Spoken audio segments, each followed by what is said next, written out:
moisture, it'll kind of look like wet sand. And I want 3/4 of a cup of fresh juice. I have a teeny tiny cut on my left pointer finger. I have a teeny tiny cut on my left pointer finger. This part's brutal. What's the story with the cut? I don't know. Do you ever like find cuts on yourself and you like wash your hands and realize like I don't even know when that happened? I'm gonna check on the crust. Maya, you are gonna have to move. That is not a good place for you. I gotta open the oven. Come on, come on. No, no, there you go, there you go. All right, this looks good. I think I'm ready to take the foil off. Remove it slowly so that you don't disturb the surface of the crust underneath. This looks beautiful. I'm gonna bake it a few minutes longer so that I get a little bit of browning on the bottom. Set my timer for, I don't even remember what it says. I'll know when it's done. Let's get back to this. Okay. Always save everything, but I usually like hold on to partially squeezed out lemon so I can add it. Make spa water. Spa water? Spa water. You know, like you add some mint, you add some lemons, you make spa water. The few times I've been to a spa, I'm that person eating all the fruit out of the fruit basket and drinking all the spa water because I'm trying to get my money's worth. Let's make some lemon curd. To my mixture of lemon zest and sugar and salt, I'm adding all my eggs. And I am going to vigorously whisk this.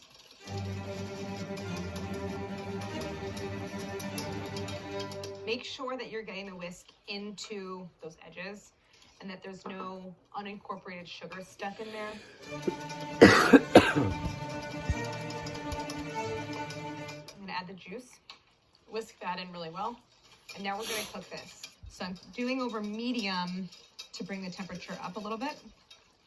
And the most important thing with lemon curd is do not stop whisking. You are gonna be sitting here next to the stove, just doing this the whole time.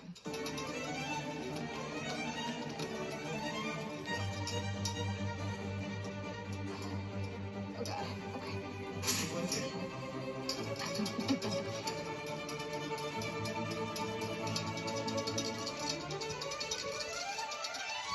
I can see that this is getting close because I have a thick mixture that is holding, the whisk leaves a slight trail.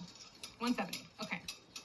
There's something called nappe, or like nappage in French, which means like coating. It also means like glaze, but basically it will cling to the back of a spoon. And there's no running or anything like that. That is perfect doneness for curd. So now that we have this beautiful cooked lemon curd, I am gonna whisk in my butter. I'm adding it one piece at a time, and then once you see the piece disappear, you can add the next. And whisk constantly. The last thing is to add a little bit of vanilla. I'm adding this at the end because I don't want to cook the vanilla flavor. I want it to be really fresh. So I'm putting this into a quart container. Grab a little piece of plastic wrap. Now I want to press this plastic directly onto the surface of the curd. And that's because custards like this have a tendency to form a skin or like a dried out little layer on top, and this prevents that from happening. So go ahead and press that directly on the surface and cover it and chill it. This will take several hours to get cold.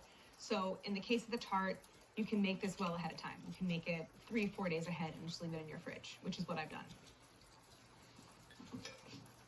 Ooh, for people that aren't expecting something sour, like you might wince a little bit. Testing, 1, 2, 3. This is my 5th tasting, 15th tasting. A quinceañera, if you will. Oh, jeez. Meyers lemon tart.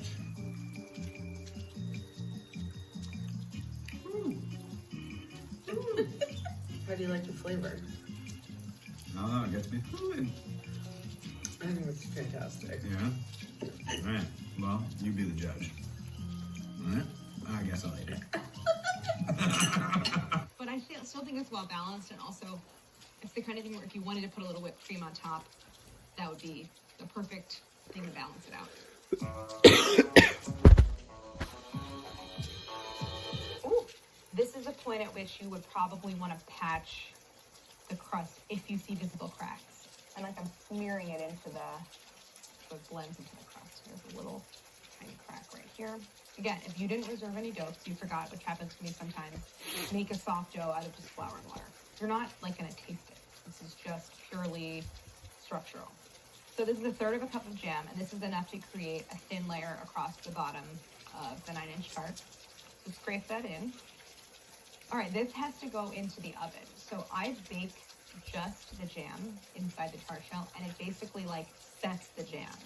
It removes some of the water and creates this impermeable layer so that the liquid, the moisture in the curd doesn't soften and fog out the bottom crust. It only takes like 5 to 7 minutes. This is Wigs.